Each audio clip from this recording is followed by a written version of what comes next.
cela aujourd'hui. Si vous me permettez de filer, comme ça on va finir ça. Hein? Si vous avez des questions, notez-les, on peut les regarder à la fin.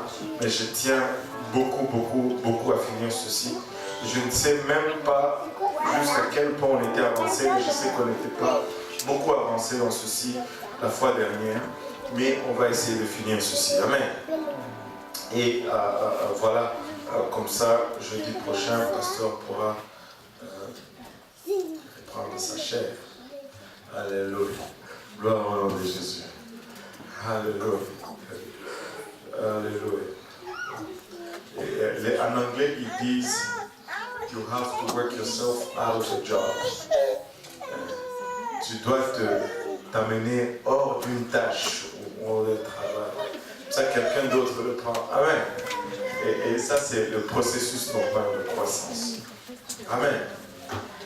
Et je ne sais pas, j'étais vraiment partagé entre deux choses. J'étais tenté à lui céder la place pour qu'il nous parle un peu de son voyage et tout. Mais d'autre côté, je veux aussi finir ça pour que jeudi prochain je sois libre à faire ce que j'ai planifié de faire. Donc il va nous parler du voyage de dimanche. Amen.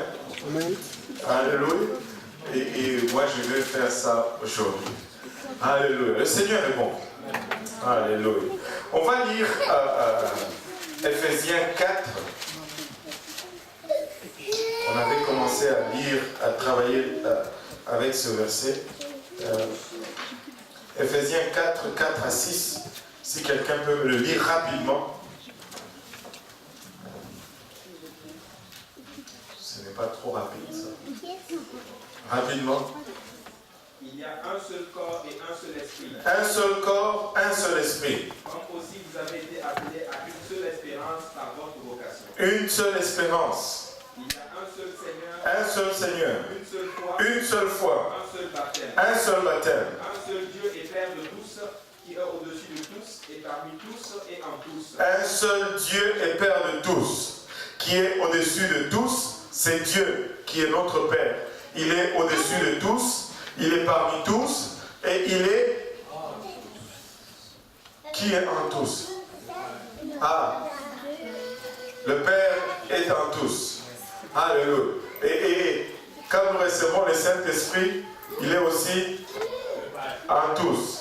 Et quand Jésus dit, il faut que je m'en aille, parce que c'est mieux pour vous que je m'en aille, parce que maintenant, je suis avec vous, mais si je m'en vais, je reviendrai et je serai en vous.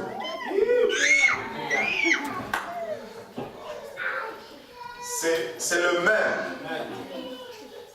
Il est lui-même le Père, il est lui-même le Fils, il est lui-même le Saint-Esprit, parce qu'on n'a pas toute une équipe en nous.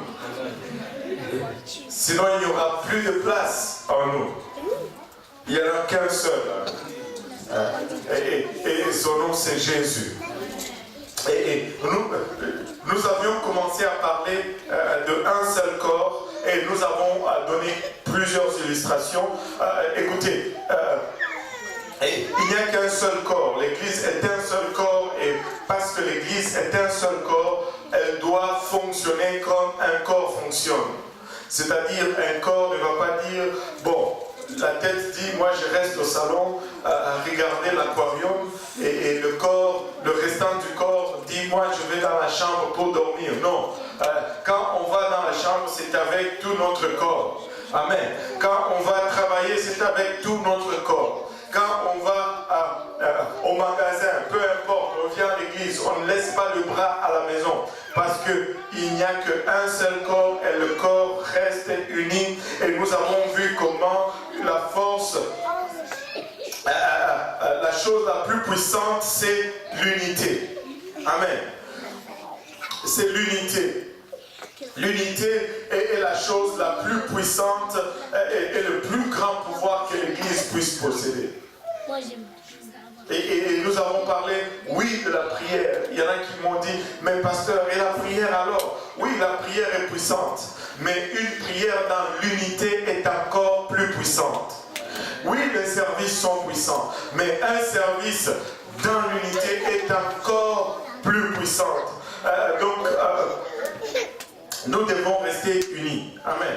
C'est la seule prière du Seigneur à laquelle nous pouvons répondre. Un seul esprit. Il n'y a qu'un seul esprit. Il n'y a pas deux esprits, il n'y a pas trois esprits. Il n'y a pas l'esprit du Père, l'esprit du Fils et l'esprit du Saint-Esprit.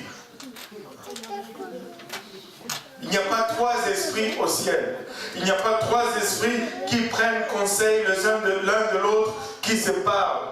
Non, il y a un seul esprit. 1 Corinthiens 12, 13 nous dit, nous avons tous en effet été baptisés dans un seul esprit pour former un seul corps, soit juif, soit grec, soit esclave, soit libre, et nous avons tous été abreuvés d'un seul esprit.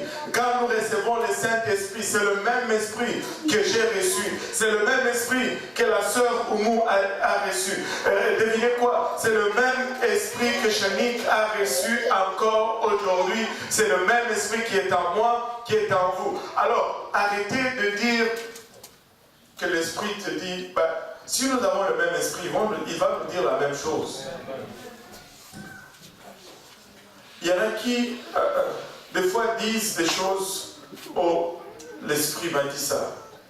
Et quand tu checkes, ça va à l'encontre de la parole de Dieu. Ça ne se peut pas.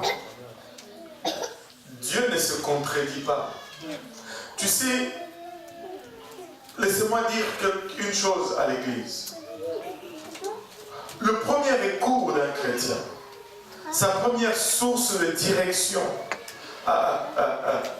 de conduite, d'inspiration, de confirmation, c'est la parole de Dieu.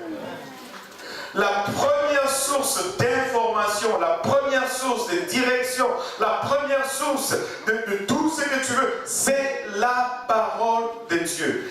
Il y a une seule chose qui est sûre, c'est la parole de Dieu. Les prophéties ne sont pas sûres, les rêves ne sont pas sûrs, les langues d'interprétation ne sont pas sûres, mais la parole est sûre et certaine. Tu ne te trompes pas avec la parole, tu peux te tromper avec un message en langue d'interprétation. J'ai déjà entendu des messages dans lesquels Dieu dit, mes enfants, écoutez, et à la fin, il continue et dit, joyeux Noël et bonne année à tous.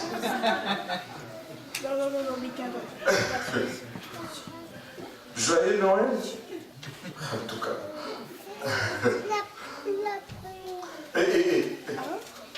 Écoutez, la première source, c'est la parole de Dieu. C'est la parole de Dieu. Amen. Même si un ange descend avec des ailes et il te parle, tu dois mesurer cela avec la parole de Dieu. Si ça va à l'encontre de la parole de Dieu, oublie l'ange et suis la parole. Amen. Il y a différents styles, différents goûts et différentes préférences dans le corps. Mais il y a un seul esprit. Et c'est l'esprit de Dieu. Et je n'ai pas le droit d'imposer mon esprit à l'Église. Allô? Tu peux avoir tes attitudes, tu peux avoir tes préférences, mais pardon, ça c'est l'Église de Dieu et on n'impose pas son esprit à l'Église de Dieu. Amen. Amen. Alléluia. Un seul espoir, et je vais vraiment rapidement, un seul espoir, nous avons un seul espoir ou une seule espérance, Tite 2,13, en attendant la bienheureuse espérance et la manifestation de la gloire du grand Dieu, alléluia, et de notre Sauveur Jésus-Christ. Vous savez, qui peut me lire ceci dans la version, l'autre la version là, attends, je vais vérifier un peu ici. Qui a un autre verset qui est celui-ci là?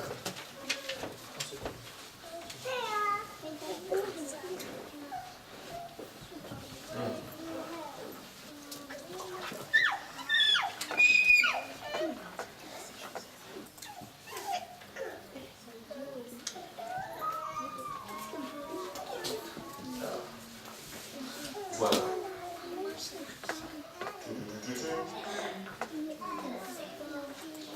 Bien gloire de notre grand Dieu et Sauveur, Jésus-Christ.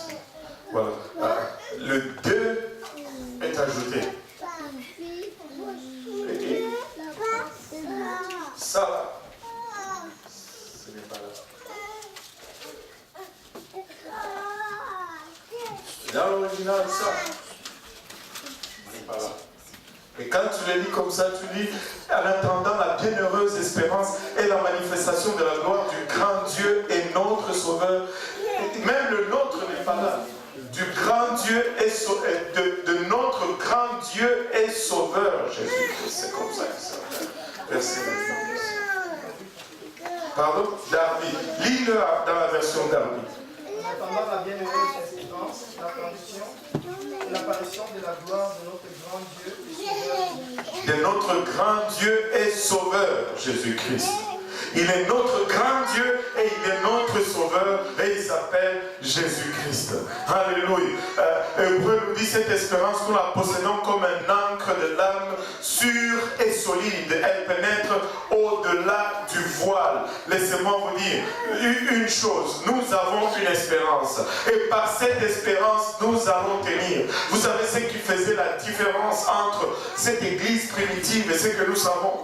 Leur espérance était ancrée dans du solide. Ils avaient l'espérance et ils manifestaient l'espérance. Des fois, nous oublions même pourquoi nous vivons. Écoute, soyons honnêtes, hein? Dans la journée d'aujourd'hui, combien de fois est-ce que tu as pensé que waouh, je suis en route vers le ciel? Combien de fois? Une fois? Écoute, mais si cette pensée est constante devant nous, notre attitude va changer. Ce n'est pas le petit problème qui va... Tu sais, quand quelqu'un commence à se plaindre sur lui, il a oublié son espérance. Il a oublié qu'il est en route vers le ciel. Il regarde seulement au moment. Et c'est fini, c'est la catastrophe. Nous n'allons pas nous réjouir de moments difficiles, mais les moments difficiles ne peuvent pas nous mettre à terre si nous savons que notre destination est au-delà. Notre espérance doit être vivante et présente. Je suis de passage, peu importe ce que le diable lance sur moi, je suis en route et je vais partir. Ça va rester. Et juste savoir cela, ça me console, ça me réconforte, ça m'encourage. Je suis juste de passage, c'est pour un temps. C'est pour un temps, ça va finir. Vous savez, quand vous êtes au travail, vous savez la chose qui nous garde le plus au travail, c'est savoir qu'à 4 heures, nous quittons. Soyons honnêtes. J'avais un ami, j'allais dire un frère, un collègue de travail. Il était vraiment drôle. Il disait ceci. Si tu crois que le mort ne ressuscite pas, viens ici à mon travail à 16 heures, tu vas voir. Tout le monde reprend vie à 4 heures.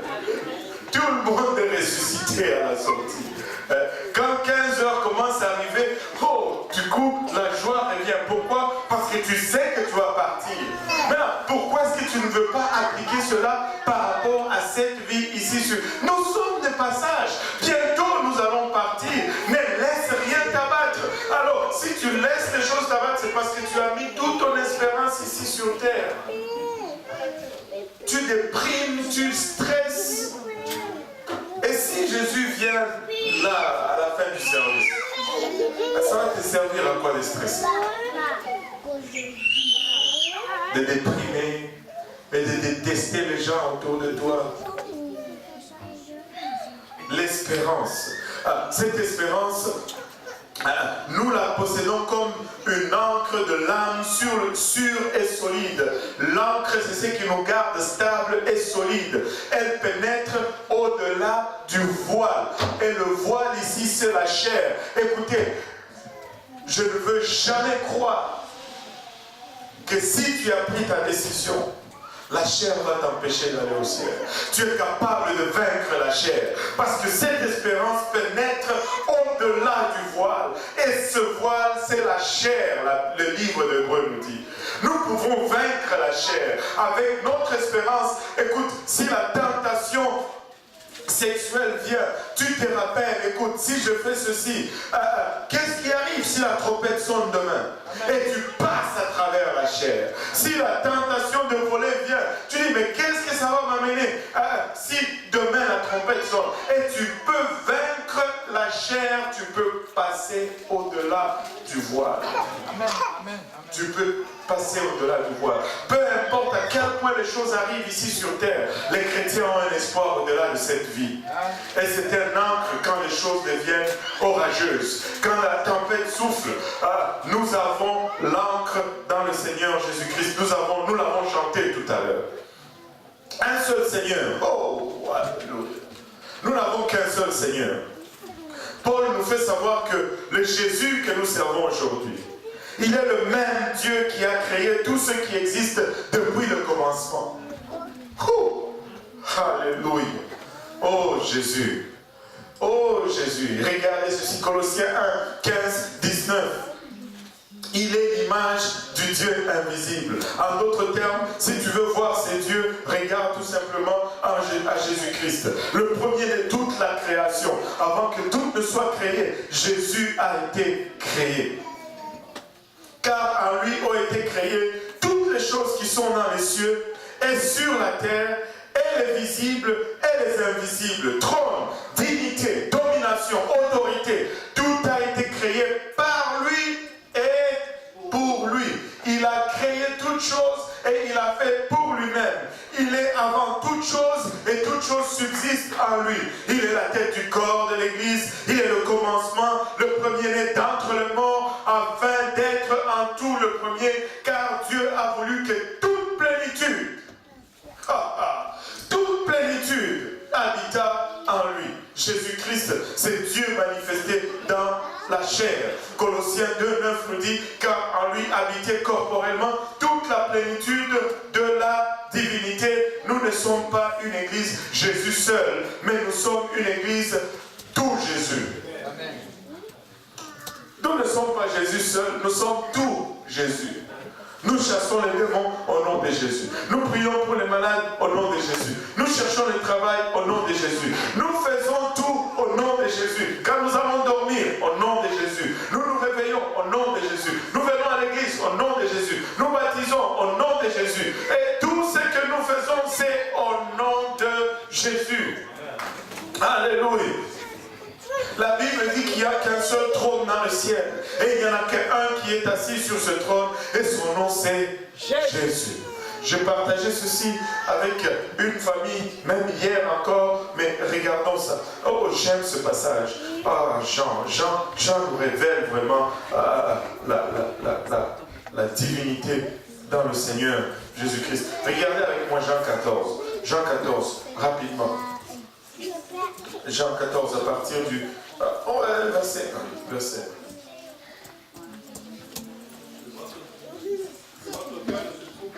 Aha. Croyez en Dieu, croyez en moi. Aha. Il y a plusieurs demeures dans la maison de mon Père.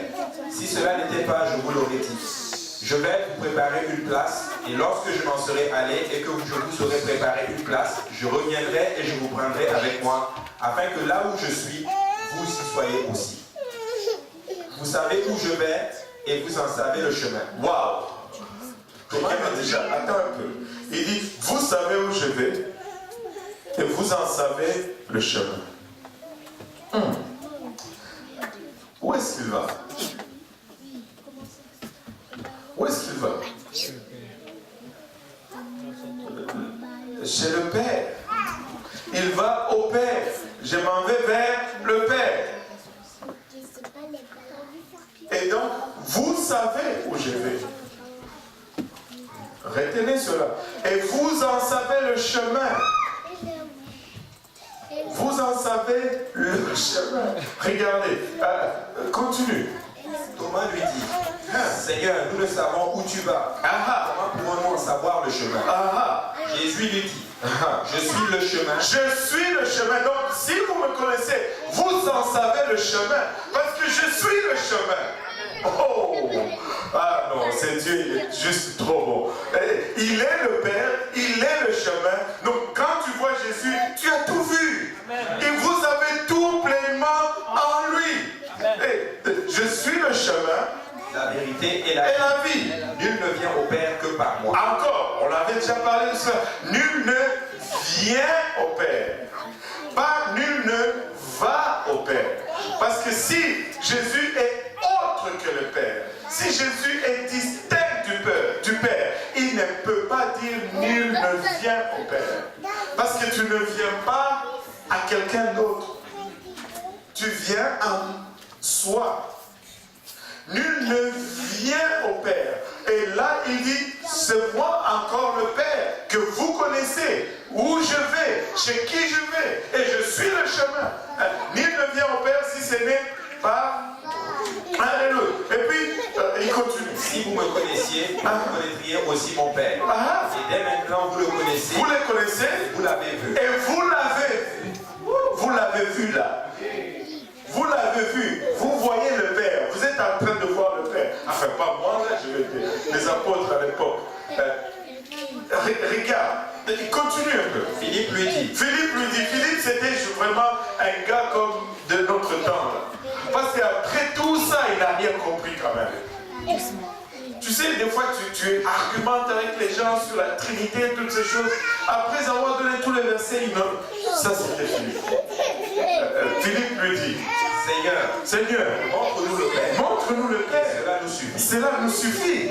Mais attends, il a déjà dit, tu me vois là, tu as vu le Père. Il dit, montre-nous le Père et cela nous suffit. Philippe, qu'est-ce qu'il y a là-dedans? Continue. Jésus lui dit, attends. Là, heureusement que dans la Bible, on ne met pas les expressions. On met juste les écrits. Si on mettait les expressions ou les intonations, on allait lire ceci. Ah, Philippe, toi aussi. Ah, Philippe, toi aussi.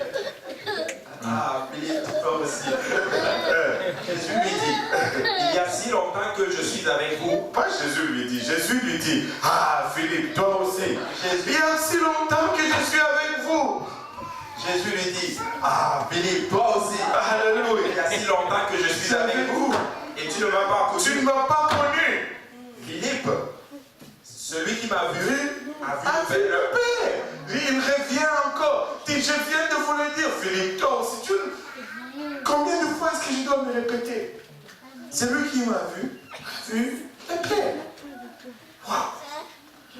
Comment est-ce qu'on peut ne pas voir ceci? Et pourtant, c'est là, clair. Noir sur blanc, en tout cas dans la Bible. Dans certaines Bibles, c'est rouge sur blanc. Alléluia. Mais nous avons un seul Père. Alléluia. Une seule foi. Parfois, la Bible parle simplement de la foi, mais d'autres fois, elle parle de... parfois, la Bible parle de foi, mais d'autres fois, elle parle de la foi. Maintenant, il y a une différence entre la foi et la foi. Tu dis, mais c'est la même chose. Oui, je sais que j'ai dit la même chose. Mais c'est pour différencier, c'est pour indiquer deux choses différentes. Vous savez, quand la Bible dit que chacun d'entre nous a reçu une mesure de foi, ça c'est notre croyance. Mais à chaque fois que la Bible parle de la foi, ce n'est pas une croyance. Ce mot indique non pas seulement la croyance individuelle, mais tout le corps, ou tout ce qui constitue la vérité que nous croyons à propos de Jésus-Christ. Mais je vais vous donner des exemples. Paul a prêché la foi qu'il voulait une fois détruire. Regardez Galates 1, verset 23. Galates 1, verset 23. Paul a dit, je voulais détruire cette foi. Cela ne veut pas dire qu'il voulait détruire sa croyance. Amen. Amen. Galates 1, 23. Galates 1, 23. Galates 1, 23. Seulement, elles avaient entendu dire, celui qui autrefois nous persécutait annonce maintenant la foi qu'il s'efforçait alors de détruire. Celui qui autrefois nous persécutait annonce maintenant la foi qu'il s'efforçait alors de détruire. Ce n'est pas que Paul voulait détruire sa croyance, qu'il voulait détruire sa croyance une fois. Il voulait détruire cet ensemble de vérités au sujet de Christ. Quand on dit la foi, c'est l'ensemble des vérités qui concernent le Seigneur Jésus-Christ. Timothée était le fils de Paul dans la foi. 1 Timothée 1,2 nous dit à Timothée, mon enfant légitime en la foi, que la grâce, la miséricorde et la paix te soient données de la part de Dieu, le Père et de Jésus-Christ, notre Seigneur. Et savez-vous quelque chose au sujet de la foi, quelque chose au sujet de cet ensemble de vérités concernant Christ. La première chose que nous allons noter, c'est que vous pouvez vous éloigner de la foi. Vous pouvez vous éloigner de la foi. Amen. Amen. Timothée 1 Timothée plutôt 4, 1 nous dit, mais l'Esprit dit expressement que dans les derniers temps, quelques-uns abandonneront la foi. Amen. Quelques-uns abandonneront la foi pour s'attacher à des esprits séducteurs et à des doctrines des démons. Vous pouvez abandonner la foi. Mais laissez-moi vous dire, n'abandonne pas ta foi. Vous pouvez renier la foi. Il y en a qui vont renier la foi, mais ne renie pas ta foi. 1 Timothée 5, 8, si quelqu'un n'a pas soin de siens, et principalement de ceux de sa famille, il a renié la foi et il est pire qu'un infidèle. Nous pouvons régner la foi. Vous pouvez vous égarer sur la foi. 1 Timothée 6, 10, car l'amour de l'argent est une racine de tous les maux. Et quelques-uns, à l'état possédés, se sont égarés loin de la foi et se sont jetés eux-mêmes dans bien de tourments. Et il y en a qui s'égarent de la foi. Ils ne savent plus où se trouve la vérité. Parce qu'ils sont attirés par le gain pernicieux. Ils croyaient une fois. Mais là, leur intérêt, c'est juste le gain.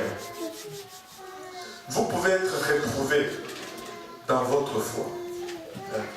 Vous pouvez être réprouvé, c'est-à-dire arriver à une place où il n'y a plus rien. 2 Timothée 3, 8, de même que Janès et Jambres s'opposèrent à Moïse, de même ces hommes s'opposent à la vérité, étant corrompus d'entendement, réprouvés en ce qui concerne la foi, c'est-à-dire ils sont arrivés à une place où ils sont irrécupérables.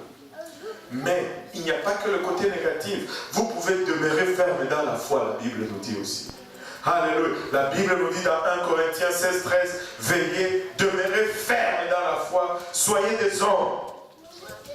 Quand la Bible dit si soyez des hommes, cela ne veut pas dire que les femmes ne peuvent pas demeurer dans la foi. Non, l'homme ici c'est le soulignement du caractère agressif, viril, combattant ou combatif. Soyez des hommes.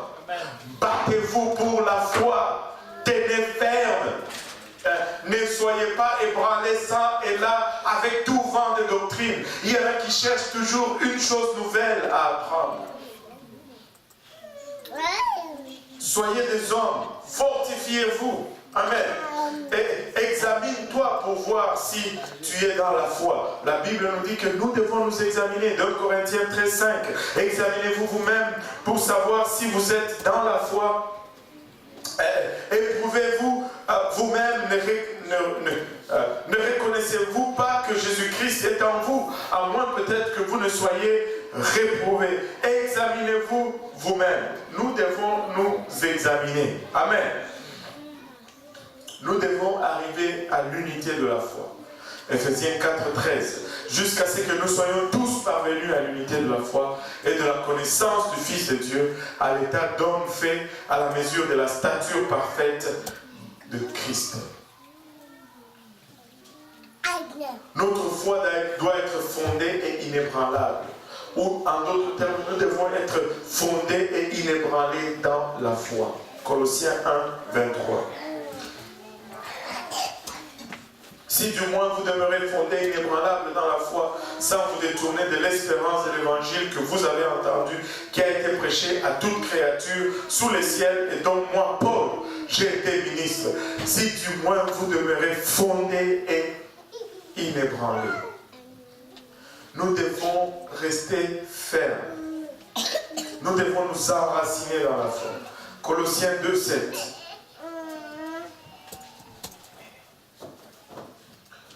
Colossiens 2:7. Colossiens 2:7. Étant enracinés et fondés en lui et affermis par la foi, d'après les instructions qui vous ont été données et abondés en action de grâce. Étant enracinés et fondés en lui et affermis par la foi, d'après les instructions qui vous ont été données et abondés en action de grâce. Vous savez, nous pouvons avoir la foi, mais notre foi peut être malsaine.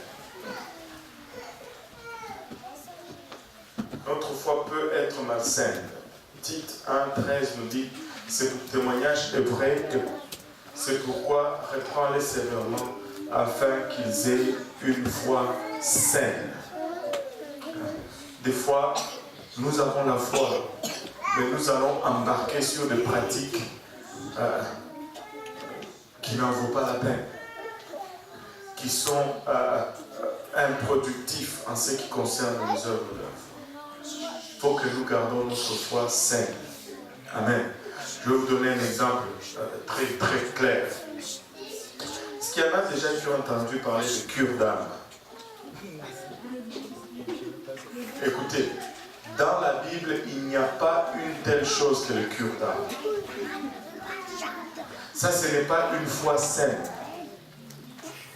Les cures d'âme, c'est une pratique qui vient droit de l'occultisme. Où tu vas et tu t'assois avec quelqu'un et tu lui dis toutes les mauvaises choses que tu as faites. Écoute, en ce qui concerne le Seigneur, quand tu es baptisé au nom de Jésus-Christ, toutes ces choses sont en dessous du sang. Le Seigneur lui-même ne veut même pas s'en rappeler.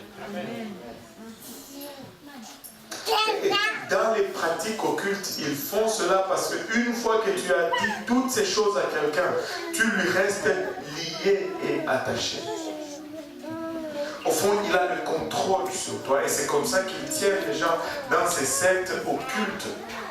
C'est une pratique qui vient droit de l'occultisme. Ils vont se mettre ensemble et ils vont faire, même s'ils n'ont rien de mal, ils vont faire des choses horribles en secret. Et c'est ce secret-là qui le garde lié. Cure d'âme. Montre-moi dans la Bible où ils font des cures d'âme. Ce n'est pas une pratique biblique. Bien que ce soit très populaire. Dieu sauve l'âme. Il ne cure pas l'âme. Anyway. Ça, ce n'est pas une foi saine. Garde ta foi. Nous devons garder notre foi. Nous devons protéger notre foi. 2 Timothée 4:7 nous dit, j'ai combattu le bon combat, j'ai achevé la course, j'ai gardé ma foi. J'ai gardé ma foi. Je vais garder cette foi précieusement parce qu'elle me garde au fait.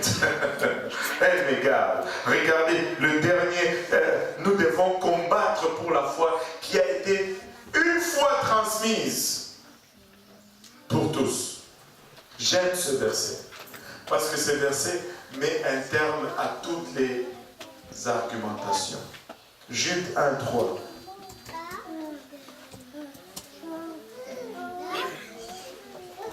J'aime beaucoup ce verset. Jude 1:3. Bien-aimés, comme je désirais vivement vous écrire au sujet de notre salut commun, je me suis senti obligé de le faire afin de vous exhorter à combattre pour la foi qui a été transmise au sein une fois pour toutes. Oh, je ne sais pas si vous comprenez ce que ça veut dire, mais ça veut dire tout simplement ceci. Comme je désirais vivement vous écrire au sujet de notre salut commun, nous avons tous le même salut. Amen. Il n'y a pas un qui est sauvé plus que d'autres. Nous sommes tous sauvés pareillement. Je me suis senti obligé de le faire afin de vous exhorter à combattre pour la foi. Non seulement nous devons garder la foi, mais si tu veux vraiment la garder, il faut que tu combattes pour.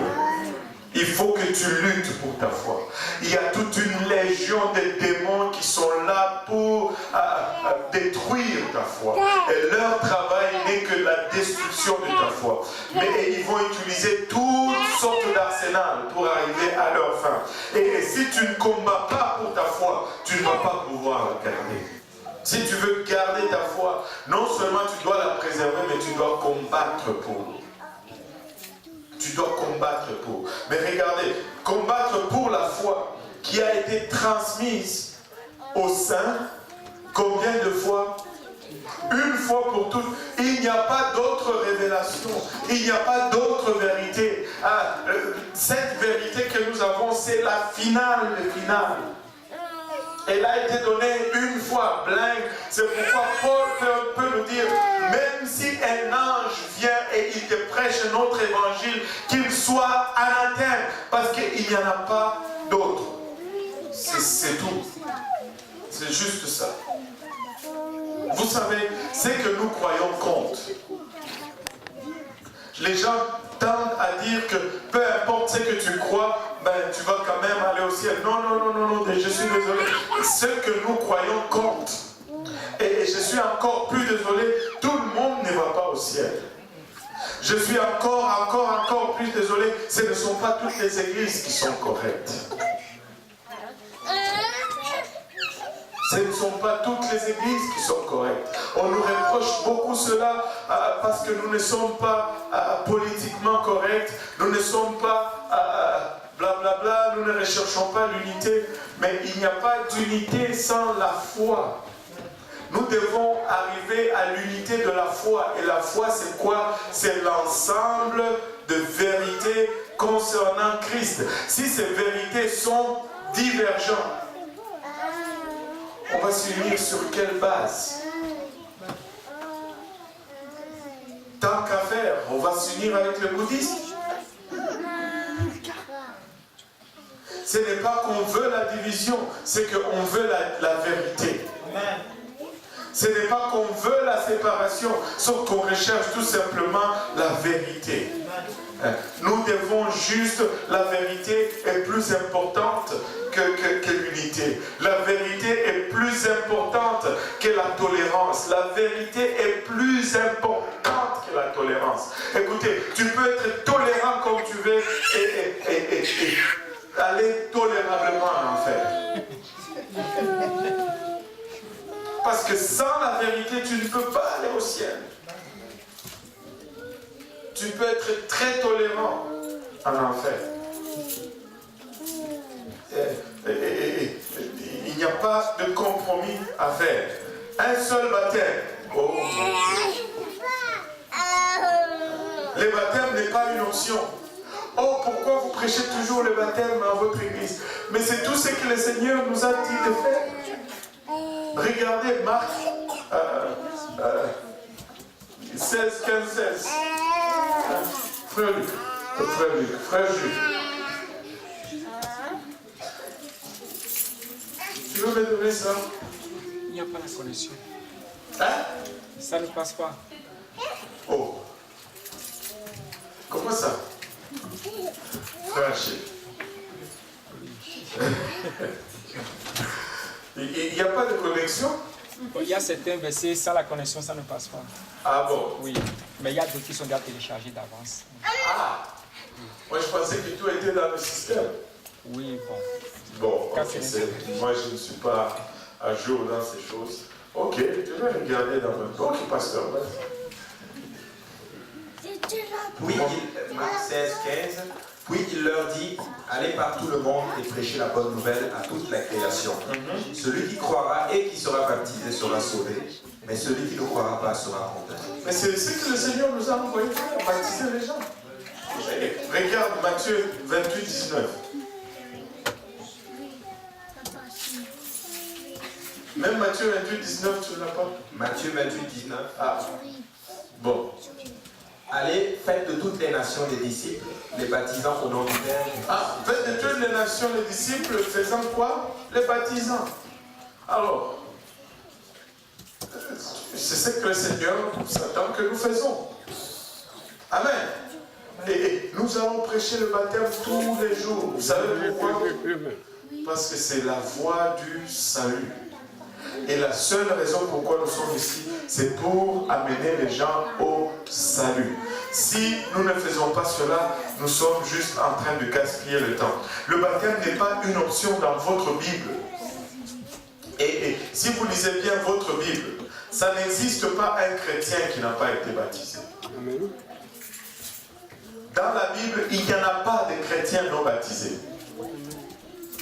Et dans votre Bible, une autre chose, il n'y a pas de baptêmes qui ont été différés. Pas un seul baptême, ils se sont dit, ah, là, il s'est fait tard, on va remettre ça demain. Il n'y en a pas.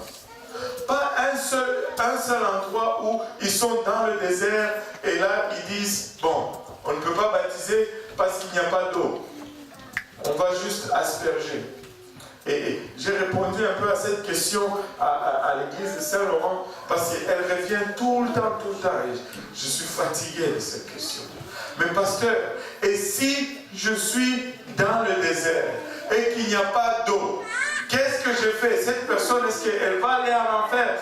Je dis, écoute, si tu es dans le désert et qu'il n'y a pas d'eau, je pense que ta première préoccupation, c'est de quitter ce désert. Cherche une place où il y a de l'eau, parce que s'il n'y a pas d'eau, tu vas mourir. Tu ne peux pas vivre sans eau. Tu dois être préoccupé de quitter d'abord, d'aller chercher une place où il y a de l'eau. Qu'est-ce que tu fais dans le désert où il n'y a pas d'eau? Comment tu es arrivé là-bas? Cherche-toi de l'eau, mon ami, parce que ta vie en dépend.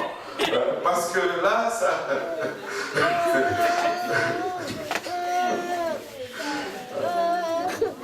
Ça n'existe pas un chrétien qui n'a pas été baptisé. Ça n'existe pas. Tous ceux qui sont dans la Bible, avant qu'on les appelle chrétiens, ils se faisaient baptiser d'abord. Oh Seigneur. Jésus répondit à Jean 3, 5. Jésus répondit, en vérité, je te le dis, si un homme né d'eau et d'esprit, il ne peut entrer dans le royaume de Dieu. Si tu n'es pas né d'eau, tu ne peux pas rentrer dans le royaume de Dieu. Amen. La Bible dit qu'il n'y a qu'un seul baptême. Un baptême, cela ne veut pas dire que j'ai mis mon gros orteil dans l'eau. Et puis, boum, j'ai été baptisé une fois, voilà. Pasteur, je l'avais fait, je ne peux plus être baptisé encore. Non, ce n'est pas ça. La Bible dit un seul baptême. Oui, dans le sens que tu dois te baptiser une seule fois. Mais la Bible dit aussi un seul baptême dans le sens qu'il n'y a qu'une seule bonne façon d'être baptisé. C'est ce que ça veut dire, premièrement. Cela ne veut pas dire que toutes les fois que je suis allé à la rivière, que je me suis plongé dans la rivière, c'était un baptême. Amen. Nous devons être immergés dans l'eau. Ça, c'est la mode ou la façon d'être baptisé. Nous devons être immergés dans l'eau. 4 bonnes raisons pourquoi nous devons être immergés. Parce que premièrement, Jésus a été baptisé par immersion. Amen. Deuxièmement, parce que chaque baptême dans la Bible a été fait par immersion. Il n'y a pas un seul baptême dans la Bible qui n'a pas été fait par immersion. Parce que, troisièmement, c'est précisément ce que signifie le mot. Le mot signifie immerger. Amen. Et quatrièmement, finalement, parce que c'est le meilleur portrait d'une sépulture ou d'un ensevelissement et d'une résurrection. Je dois être plongé dans l'eau. Amen. Et nous devons être deuxièmement baptisés au nom de Jésus-Christ. Ça c'est la formule. Pourquoi? Parce que chaque baptême dans le livre des Actes a été fait au nom de Jésus-Christ, premièrement. Il n'y a pas un seul baptême dans votre Bible qui est fait au nom du Père et du Fils et du Saint-Esprit. Tous les baptêmes ont été faits au nom de Jésus-Christ. Je me rappelle une fois, j'ai regardé sur YouTube un film sur Saul de Tarse, ou Paul de Tarse, je ne me rappelle plus. Je ne sais pas si quelqu'un a déjà regardé cela. Et ce qui est grave dans ce film, c'est que lorsque Ananias va pour le baptiser, ils sont en arrière d'une maison et il y a une espèce de bassin en bois et Paul se tient debout là-dedans et Ananias prend l'eau et il verse sur la tête. Frère Paul, je te baptise au nom du Père et du Fils et du Saint-Esprit. Mensonge! Ça ne s'est pas passé comme ça du tout. Paul a été baptisé au nom de Jésus-Christ. Que tardes-tu? Lève-toi et sois baptisé en invoquant le nom du Seigneur. Et il a été baptisé par immersion. Il n'a pas été baptisé par aspersion. Paul, il n'allait jamais accepter une telle chose. Jamais. Le jour de la Pentecôte, dans Acte 2:38, c'était au nom de Jésus-Christ. Puis on leur dit, répentez-vous et que chacun de vous soit baptisé au nom de Jésus-Christ pour le pardon de vos péchés et vous recevrez le don du Saint-Esprit. Les Samaritains, Acte 8:16, car ils n'étaient pas encore descendus sur aucun d'eux parlant du Saint-Esprit, ils avaient seulement été baptisés au nom du Seigneur Jésus. Les Samaritains étaient baptisés au nom du Seigneur Jésus-Christ. La maison de Corneille, Acte 10:48, et il ordonna qu'ils fussent baptisés au nom du Seigneur, sur quoi ils prièrent de rester quelques jours auprès d'eux. Les disciples des gens, Acte 19:5, voilà ici un type ou un exemple des gens qui étaient déjà baptisés, mais pas de la bonne façon. Ils devraient être baptisés de la bonne façon. Il y a un terme que je n'aime pas utiliser. C'est le terme rebaptisé. Parce que ça crée la confusion. Si quelqu'un a été aspergé et n'a pas été baptisé, si quelqu'un a été baptisé au nom du Père et du Fils et du Saint-Esprit, il n'a pas été baptisé, il faut qu'il soit tout simplement baptisé. Ce n'est pas un rebaptême, c'est un baptême. Parce que et la mode et la formule doivent être correctes pour qu'on parle de baptême. Si l'une ou l'autre n'est pas correcte, ben ce n'est pas un baptême. Alléluia. Les disciples des gens, Acte 19:5, sur ces paroles, ils furent baptisés au nom du Seigneur Jésus. Le baptême de Paul lui-même, Acte 22:16, et maintenant que tardes-tu, lève-toi, sois baptisé et lavé de tes péchés en invoquant le nom du Seigneur. Et non seulement le livre des Actes, mais les épîtres enseignent le baptême au nom de Jésus-Christ. Galates 3:27, vous tous qui avez été baptisés en Christ, vous avez revêtu Christ. Romains 6:3, ignorez-vous que nous tous qui avons été baptisés en Jésus-Christ, c'est dans sa mort que nous avons été baptisés. Colossiens 2:12, ayant été ensevelis avec lui qui, Christ par le baptême, vous êtes aussi ressuscités en lui et avec lui par la foi en la puissance de Dieu qui l'a ressuscité des morts. Jésus est le seul nom avec le pouvoir de nous sauver. Il faut que le nom de Jésus soit prononcé dans notre baptême. Sans le nom de Jésus-Christ, il n'y a pas de salut. Philippiens 2, 9, 11.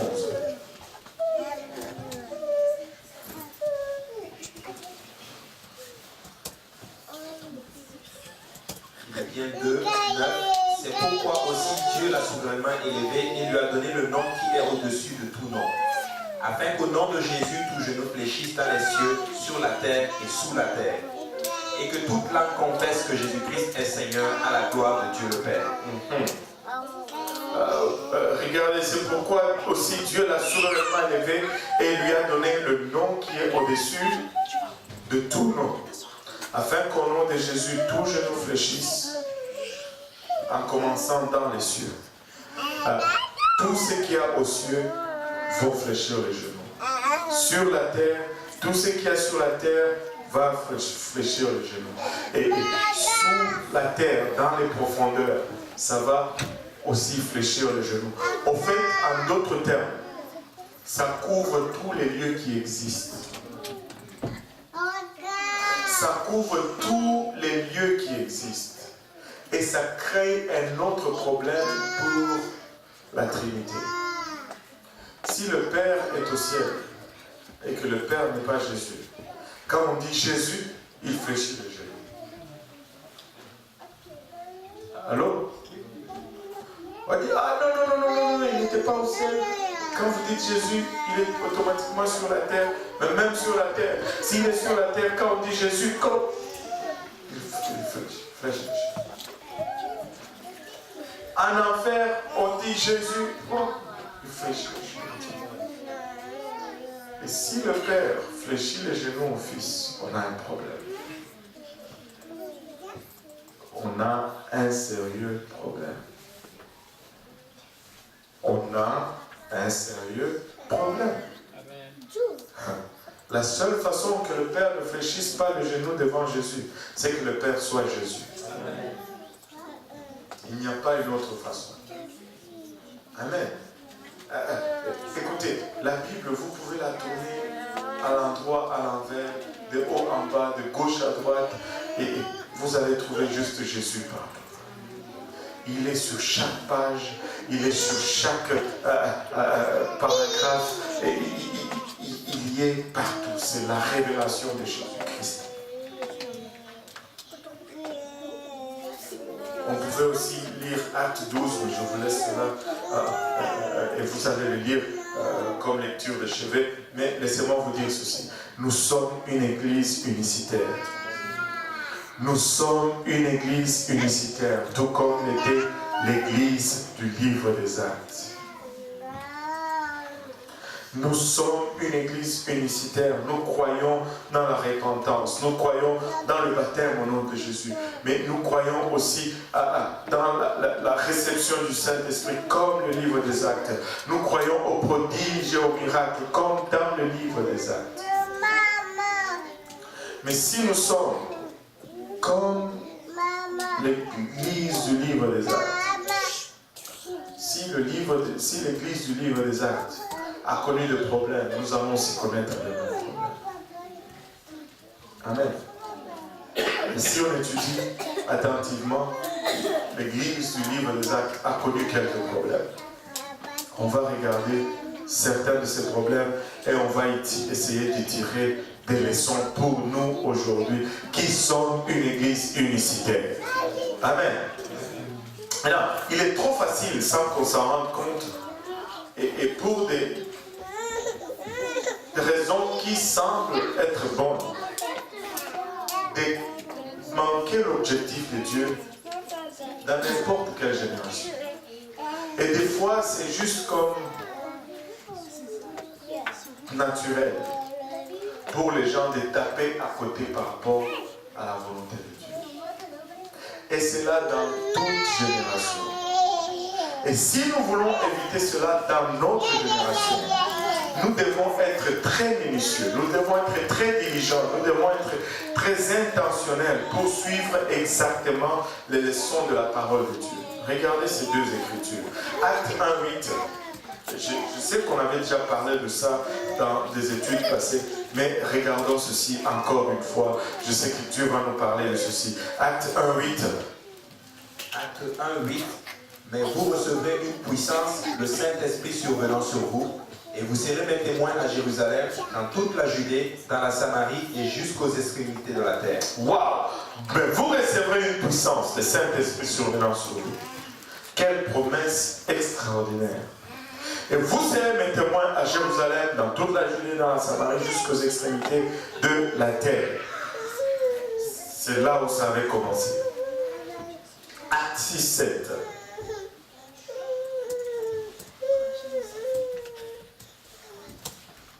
Acte 6:7.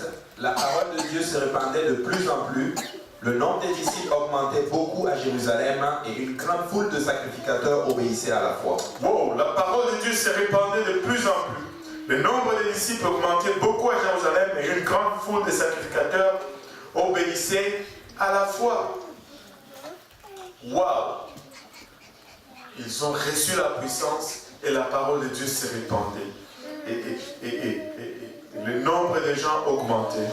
Et même des religieux se convertissaient. Que tout le monde dise une puissante église. Alléluia. Mais si nous regardons et que nous mettons cela sur une ligne de temps, entre Acte 1.8 et Acte 6.7, il y a environ 10 ans de temps. C'est une période, ce récit entre Acte 1.8 et Acte 6.7 couvre une période d'environ 10 ans. Mais ça détient une leçon qui est incroyablement très importante pour l'Église, mais que la plupart des gens manquent ou passent toujours à côté. Et la leçon, c'est ceci. La bénédiction, que tout le monde dise la bénédiction, n'est pas un signe garanti de la faveur de Dieu.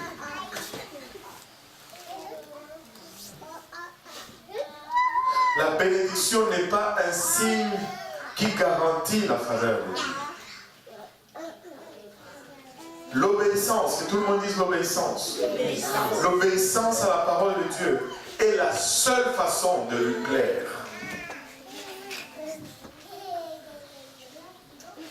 L'obéissance est la seule façon de plaire à Dieu. Durant les 10 années, l'église de Jérusalem était bénie par une visitation divine. Les miracles de guérison, le zèle de la sainteté et la croissance numérique étaient quotidiens, quasiment. L'église a grandi malgré la persécution, malgré l'opposition et malgré les disputes internes. Il n'arrêtait pas de grandir. Il y avait 3000 hommes le jour de la Pentecôte. Et 5000 hommes dans Actes 4.4. Et une multitude de femmes, d'hommes et de femmes dans Actes 7.14. Et même une grande compagnie de sacrificateurs juifs dans Actes 6.7 que nous avons lu. Mais tout est arrivé où?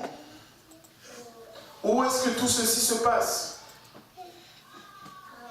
À Jérusalem. Tout ceci arrive à Jérusalem. Tout ceci arrive à Jérusalem. Jérusalem jouissait probablement de la bénédiction du Seigneur. Et beaucoup d'âmes dans ces murs ont peut-être été sauvées pendant cette période de 10 ans. Mais qu'en était-il des 99,99% des personnes du monde vivant hors de Jérusalem? Tout arrivait à Jérusalem. Jérusalem était bénie. Jérusalem était visitée puissamment. Jérusalem avait la saine doctrine. Mais Jérusalem était confinée à Jérusalem. Tout le reste du monde périssait. Le vrai problème ici est celui-ci. Combien de bénédictions l'Église doit-elle recevoir avant qu'elle soit disposée et prête à accomplir la grande commission qui lui a été laissée par Jésus-Christ? Parce que la commission était vous recevrez le Saint-Esprit, vous recevrez une puissance, le Saint-Esprit survenant sur vous, et vous serez mes témoins à Jérusalem, en Judée, en Samarie et jusqu'aux extrémités de la terre. Mais 10 ans après, ils étaient encore à Jérusalem. 10 ans après, ils étaient encore confinés dans les murs de Jérusalem. L'un des grands dangers, lorsque nous passons d'une petite congrégation en difficulté à une congrégation plus grande, c'est que nous perdons notre alerte, nos réflexes. Voilà, nous perdons nos réflexes et notre dépendance de la puissance de Dieu. Subitement, nous commençons à dépendre de notre organisation. Subitement, nous commençons à dépendre de nos finances. Subitement, nous dépendons de moins en moins de la main de Dieu si nous ne faisons pas attention. Nous devenons égocentriques et au lieu de se centrer sur Dieu, nous devenons plus concentrés sur la facilité que sur l'évangélisation. Regardez, dans beaucoup de nos conférences, beaucoup de nos réunions de camp, des conventions et des services d'église, notre focus est principalement sur notre Jérusalem. Que nous puissions développer et prospérer notre église afin qu'il puisse continuer à nous servir.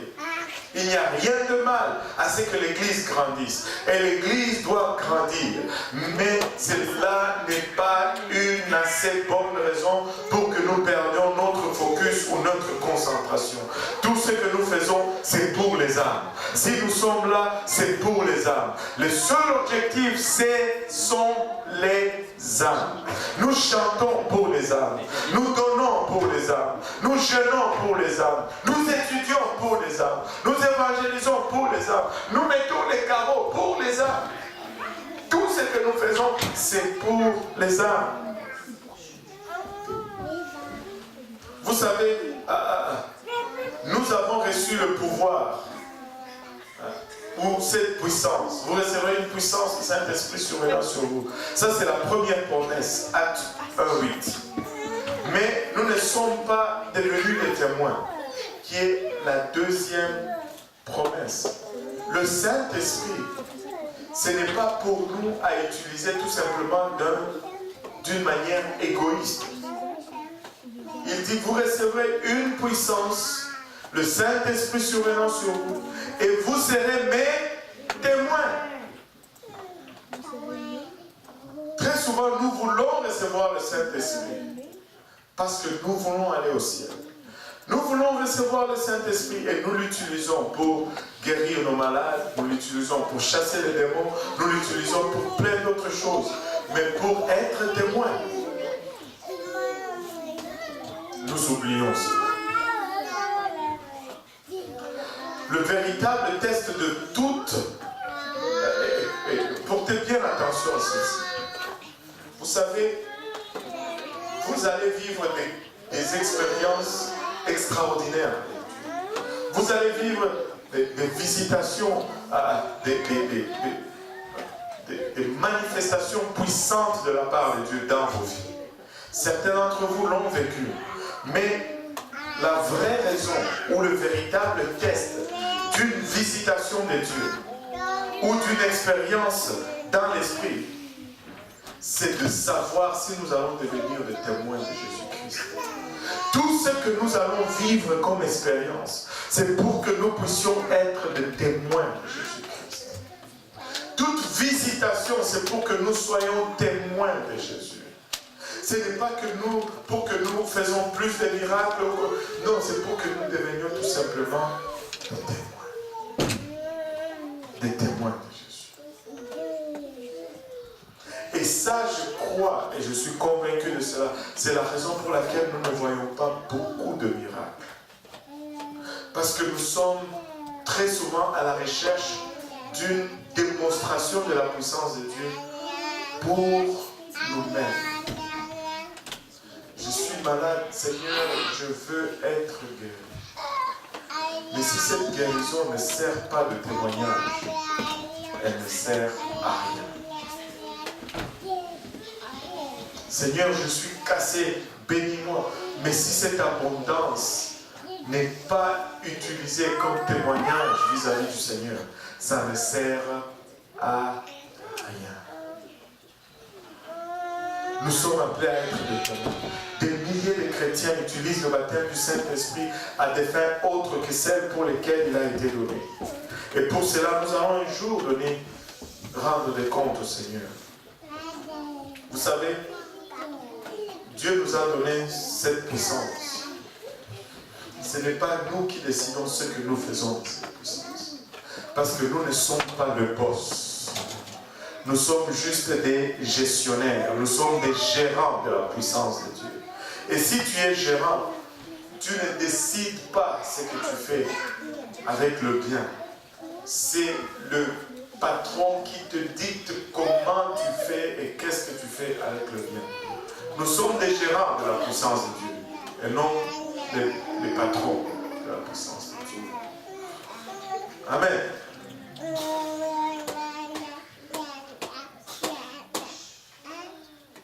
le baptême du Saint-Esprit est si excitant que très souvent, nous pensons que l'expérience est tout ce qu'il y a à faire.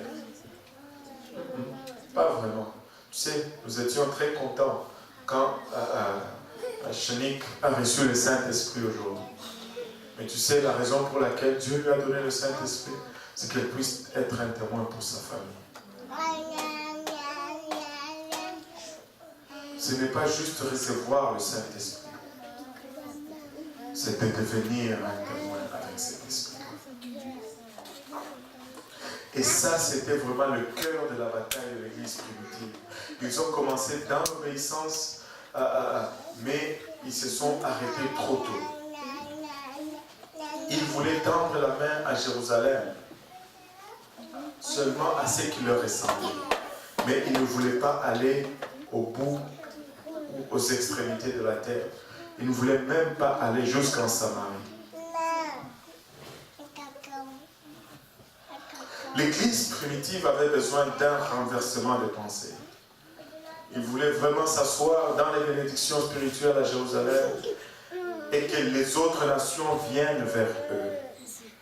Mais Jésus voulait plutôt qu'ils soient les serviteurs du royaume et qu'ils quittent leur zone de confort et qu'ils aillent vers les autres, tout comme Jésus lui-même avait quitté le ciel pour venir vers nous.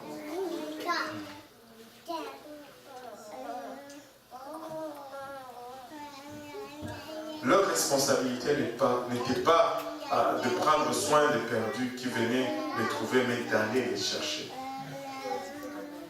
L'Église d'aujourd'hui, des fois, embrasse cette mauvaise idéologie, si on peut le dire. La mentalité de viens à moi.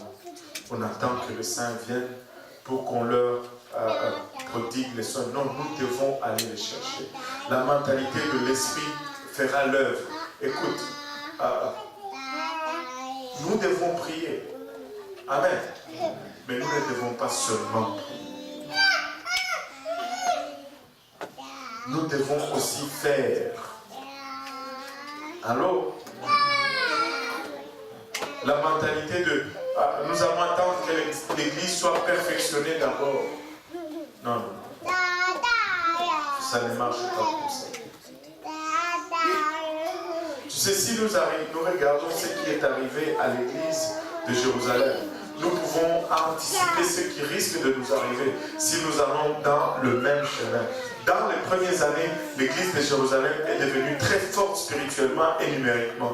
Et même les attaques et les revers, les problèmes qu'ils ont subis, se sont rapidement transformés en un gain ou en une expansion.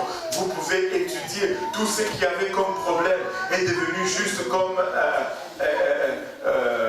une marche qui les a propulsés à un niveau encore plus supérieur. Même leurs problèmes semblaient tout simplement fonctionner pour eux plutôt que contre eux. Mais la lune de miel a été brisée avec le martyre d'Étienne.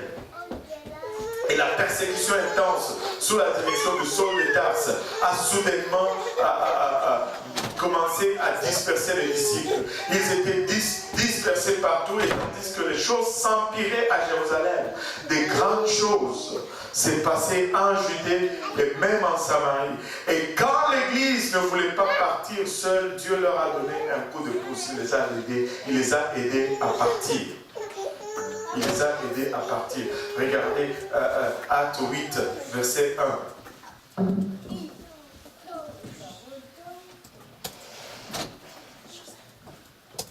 Acte 8, verset 1. Saul avait approuvé le meurtre d'Étienne. Il y eut ce jour-là une grande persécution contre l'église de Jérusalem, et tous, excepté les apôtres, se dispersèrent dans les contrées de la Judée et de la Samarie. Wow. Dans une acte de persécution rapide, Dieu a forcé l'obéissance sur son église. Il les a forcés à bouger. Et la réaction de l'église primitive a été la même que notre réaction. Nous avons toujours la même réaction. Qui peut deviner cette réaction?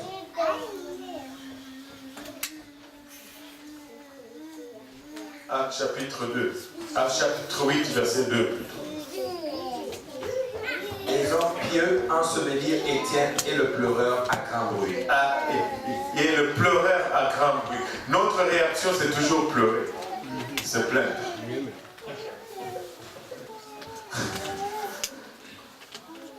Encore aujourd'hui, c'est la même chose. Et ils ont pleuré. Oh, maintenant, qu'est-ce qui va arriver à l'église? Étienne est mort. Qui va distribuer la nourriture? Oh, il le faisait tellement bien, Étienne. Quand lui partageait la nourriture, vraiment, c'était correct. Chacun avait le même gramme de viande sur le plat. Qu'est-ce va arriver à nos veuves maintenant? Oh, Étienne, il est jeune, il est parti tellement jeune.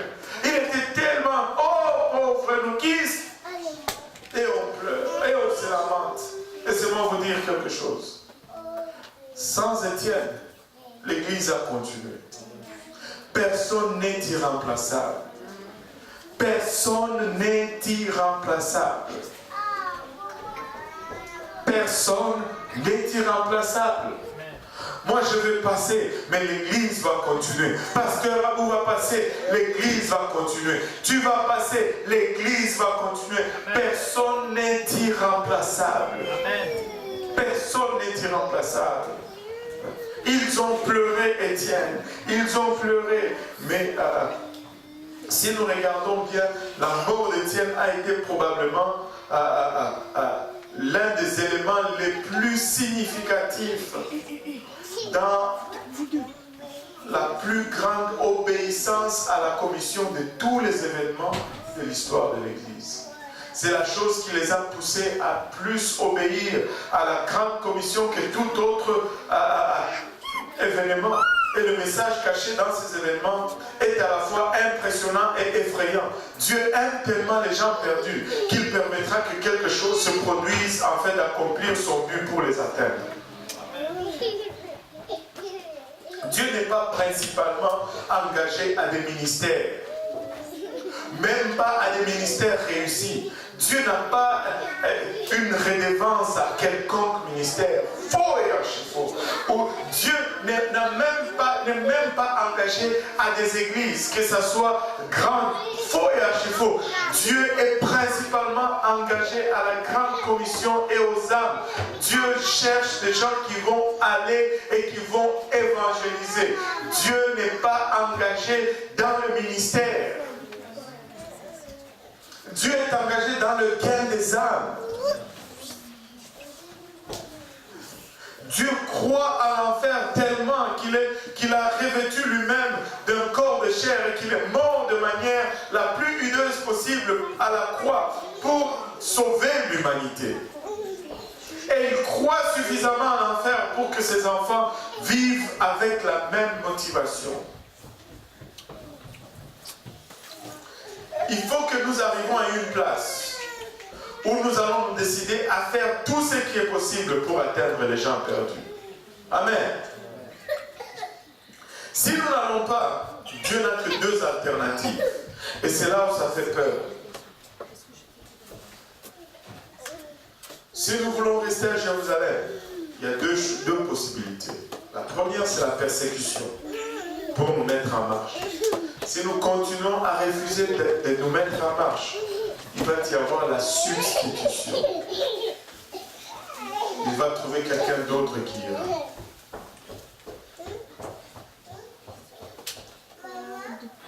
Rien ne peut nous garantir la faveur de Dieu en permanence sur nous. Même pas son onction, même pas si nous faisons l'Église comme il veut que nous le fassions. La seule chose qui va garantir la bénédiction de Dieu sur nous, c'est que nous obéissons à ses commandements continuellement. Continuellement.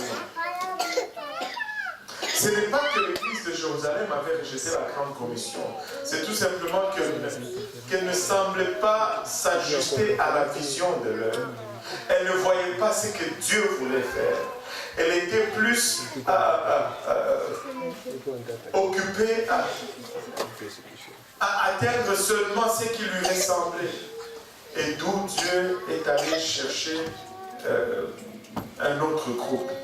Et quand l'apôtre Paul a eu sa rencontre avec Dieu et qu'il est venu à l'église de Jérusalem pour partager sa vision de la prédication aux païens, le frère l'a renvoyé à Tars, son lieu de naissance. Parce que il était trop révolutionnaire. Il était trop non conventionnel. Regardez Pierre qui va chez Corneille. Il dit dans Actes 10, 47, alors Pierre dit, peut-on refuser l'eau du baptême à ceux qui ont reçu le Saint-Esprit aussi bien que nous? Ça, ce n'est pas les déclarations de quelqu'un qui est passionnel pour baptiser le Saint-Esprit, pour baptiser quelqu'un d'autre. Tu sais, si Silvio m'appelle, il dit, ah, je veux me faire baptiser au nom de Jésus-Christ. Je ne veux pas être là en train de me questionner, est-ce que je peux refuser le baptême d'eau à Silvio? Il a reçu le Saint-Esprit. Ça, c'est quelle attitude? C'est comme si je cherche une raison pour ne pas le baptiser. Au fond, Pierre savait très bien la pression qu'il allait subir de ses frères de Jérusalem, qu'il se demandait vraiment, est-ce que ai-je une raison de ne pas baptiser cela? Non. Est-ce qu'il y a une raison vraiment qui m'a... Je veux baptiser les gens. Je veux courir et baptiser les gens. N'est-ce pas? Ce n'est pas du tout le langage de quelqu'un qui veut. Regardez ceci. Acte 11, 19 à 21. On va essayer de conclure. Je sais que je suis un peu long, mais il reste seulement 15 pages. Ok?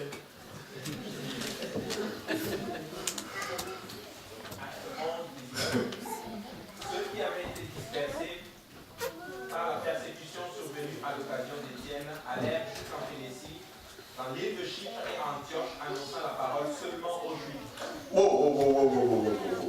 Arrêtez un peu là. Là, je vois vraiment l'église de l'Est.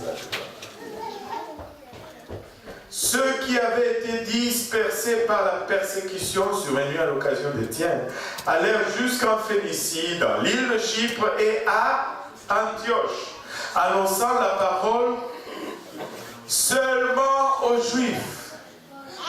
Ceux qui ont quitté l'Afrique et les Caraïbes et les Antilles, une fois arrivés à Montréal, annoncèrent la parole seulement aux Noirs qui se trouvent là. Il y a un problème. Nous avons un sérieux problème.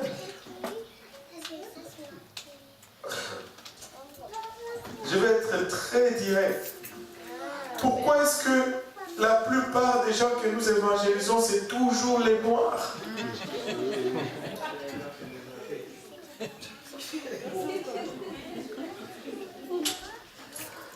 Pourquoi est-ce que c'est toujours les Noirs? Écoute, honnêtement parlant, là, dans nos autobus, il y a plus de blancs que de noirs. Dans nos métros, il y a plus de blancs que de noirs. Dans nos écoles, il y a plus de blancs que de noirs. Dans nos lieux de travail, il y a plus de blancs que de noirs.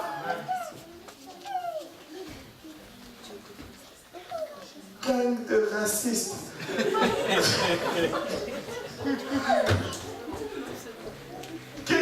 C'est quoi notre problème? Nous sommes en train de faire la même chose que l'église de Jérusalem. Ils sortent dans la grande ville d'Antioche. Antioche était une ville principalement païenne. Mais même dans cette grande ville principalement païenne, ils ne cherchent que des juifs. Écoutez, peu importe qui est assis à côté de moi, je dois lui annoncer l'évangile. Peu importe la couleur de sa peau, je dois lui annoncer l'évangile. Notre église doit ressembler plus à notre ville qu'à nos ghettos.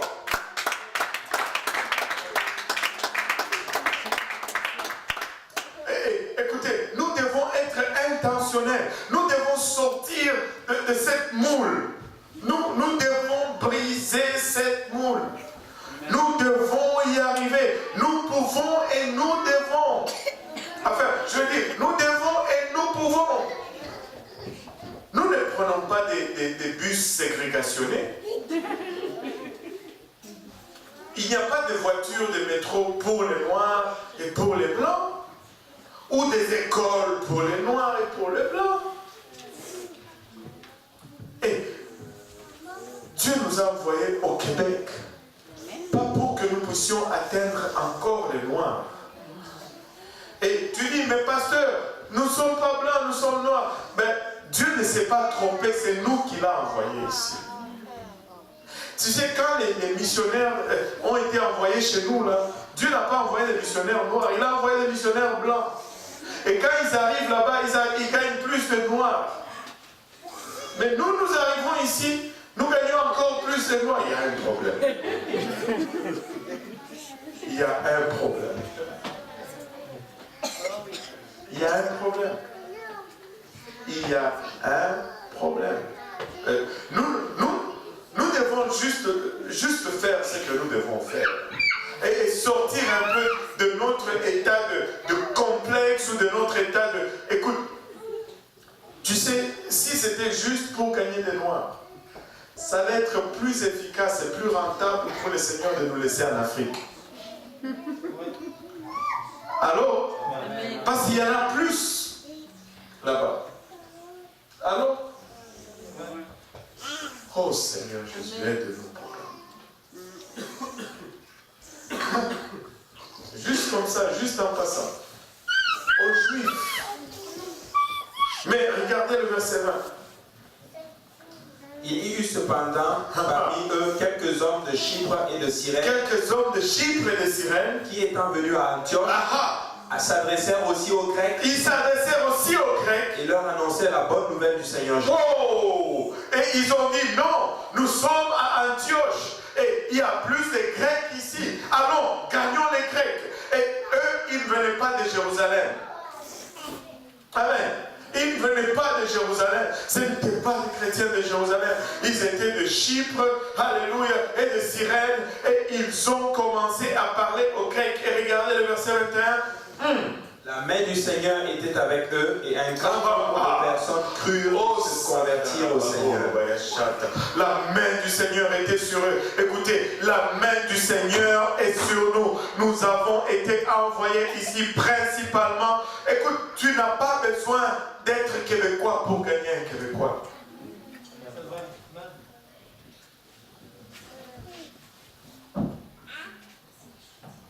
Pas du tout. Ça n'a rien à voir. Ça n'a rien à voir. Ça a tout à voir avec notre crainte, nos préjugés, nos complexes. Mais parce que nous partons déjà avec l'idée que, oh, le Québécois, il n'aime pas la parole de Dieu. Faux et archi faux. Je me rappellerai toujours de cela parce que c'était un choc pour moi. J'étais allé faire un mariage là à Saint-Glenn, vraiment loin. La ferme sur laquelle on faisait le mariage, il y avait une borne là. Et c'était, je pense, en plomb. Et avec une ligne par-dessus. Et c'est écrit d'un côté USA et puis de l'autre côté Canada. C'est-à-dire, pardon, la frontière. C'était loin. Donc tu mettais un pied, tu es aux États-Unis, tu mets un autre pied, tu es au Canada. Waouh, c'était cool. Mais là, regardez, on revenait de là et puis on est passé par Saint-Georges de Beauce, voilà. Saint-Georges de Beauce. On circulait dans Saint-Georges de Beauce et puis on cherchait bien sûr quelque part où acheter à manger. On voit maison salle du royaume des témoins de Jéhovah. À Saint-Georges de Beauce, en plein territoire. Et la place s'appelle Saint-Georges de Beauce. Salle du royaume. Écoute, si les témoins de Jéhovah sont là, c'est parce que quelque part il y a une soif de la parole de Dieu. S'ils peuvent se contenter de cet enseignement, c'est qu'ils ont vraiment soif. Amen. Rejetons nos préjugés. Ces peuples cherchent, mais ils ne savent même pas ce qu'ils cherchent. Mais une fois qu'ils l'ont trouvé, une fois qu'ils l'ont goûté, ils vont tomber aussi en amour avec ceci, comme nous-mêmes nous sommes tombés en amour avec ceci. Il y a certains d'entre vous, personne n'aurait misé même pas $1 sur vous que vous alliez être chrétien. Mais aujourd'hui, vous êtes extrémiste, en train de servir Dieu comme pas à peu près. C'est pareil pour eux aussi. Je n'ai pas fini, mais je vais m'arrêter là. Nous pouvons évangéliser le Québec. Amen. Nous pouvons évangéliser le Québec. Nous voulons juste être intentionnels. Nous voulons juste intentionnel. Nous ne voulons pas faire l'église juste pour faire l'église. Nous voulons remplir une mission. Et si nous nous mettons à faire la mission pour laquelle Dieu nous a envoyés, laissez-moi vous dire, lorsque Dieu va commencer à voir des Québécois rentrer ici, il va verser une telle bénédiction, une telle démonstration sur nous. La seule chose qui retient, c'est que nous devons juste cadrer sur notre mission. Est-ce qu'il faut arrêter d'évangéliser les Noirs? Non, pas du tout. Je veux juste dire qu'il faut juste évangéliser. Amen. Il faut juste évangéliser sans égard de la couleur. Et si nous faisons tout simplement cela, il y a de fortes chances que nous allons avoir plus de Québécois que de Noirs. Parce que ça ne fait aucun sens que nous ayons une population de 100%, que nous avons plus de 10% que du 90%. Ça ne marche pas. Pour chaque noir que tu évangélises, tu as l'opportunité de parler à 9 Québécois. Juste comme ça. Je ne sais pas si les chiffres, ça c'est juste à peu près. Je ne pense pas que ce soit 10%, peut-être c'est même plus ou même moins. Mais écoute, nous pouvons faire la différence. Et Dieu nous a amenés ici pour apporter l'évangile au peuple québécois. Et ce réveil va vraiment connaître, va vraiment ressembler à ce que Dieu veut qu'il ressemble lorsque nous allons commencer à taper dans ce peuple. Et nous allons le faire. Nous allons le faire. Nous allons le faire. Nous allons évangéliser à Saint-Jean-sur-le-Richelieu, à Iberville, à Saint-Hyacinthe, à Saint-Glenlin, à partout. Nous allons aller et nous allons le faire. À tous ceux qui sont saints, nous allons leur montrer la sanctification. Gaspésie, Abitibi, Saskatchewan, tout. Témiscouata, peu importe. Nous allons aller partout. Chibougamau. Il y a une place au Québec qui s'appelle, en nous levant tous ensemble, il y a une place qui s'appelle Saint-Louis du Haha. S'il y a quelqu'un qui connaît Saint-Louis du Haha. Oui. Tous ceux qui voient Nouveau-Brunswick connaissent Saint-Louis du Haha. Et c'est vraiment Saint-Louis. C'est Saint-Louis, hein? Oui, Saint-Louis du Haha. Et le Haha, c'est H-A. Point d'exclamation, c'est vraiment Ha-Ha. Wow. Et nous allons y aller. Et nous allons faire Ha-Ha. Nous voulons évangéliser. Et le battement du cœur de Dieu, c'est l'évangélisation. Mais nous pouvons être juste intentionnellement, pas intentionnels dans notre évangélisation. Amen. Alléluia. Et nous allons les gagner. N'arrêtez pas de gagner tous ces noirs. Mais s'il vous plaît, gagnez juste plus que Québécois. En plus. Amen. C'est ce qu'on va faire. Nous n'allons pas arrêter. Mais nous allons juste faire un tout petit peu plus. Amen. Nous n'allons pas ralentir. Mais nous allons juste faire un tout petit peu plus. Nous allons être intentionnellement non intentionnels. Si ça fait du sens. Amen. Alléluia. Alléluia. En fermant nos yeux, en élevant nos voix vers le Seigneur. Alléluia, Seigneur Jésus. Papa, nous te rendons grâce éternelle pour ton amour, ta bonté et ta fidélité. Nous te remercions, Papa, pour le privilège que nous avons eu de nous réunir dans ta présence et de partager ta parole, Seigneur. Papa, nous réalisons, Seigneur, que nous sommes en ce lieu pour un but précis, Seigneur. Et ce but, Seigneur Jésus-Christ, c'est d'amener ton évangile partout à travers cette province, ô Éternel. Nous prions, Père, que tu nous aides, Papa, dans la tâche que tu nous as assignée. De nous-mêmes et par nos forces, nous pouvons y arriver, Papa. Accorde-nous ta sagesse, accorde-nous ton onction, accorde-nous ta direction, Papa, et accorde-nous ta provision, Seigneur. Père éternel, nous sommes volontiers, Seigneur, et nous nous tenons à la porte, Seigneur. Nous ne voulons pas être l'église de Jérusalem, Père. Nous voulons être l'église d'Antioche, Papa. Nous voulons être comme ceux qui étaient pour la première fois appelés chrétiens, Seigneur. Nous voulons, Papa, être le reflet de ton image, Papa. Toi qui ne fais exception de personne, Seigneur. Ne permets pas, Seigneur Jésus-Christ, Papa, que non intentionnellement nous fassions exception de personne, Papa. C'est pourquoi nous prions, Seigneur, aide-nous à être intentionnellement, non intentionnels, Seigneur. Afin que nous puissions, Papa, arriver à un peuple à ton nom, Seigneur, dans la province du Québec.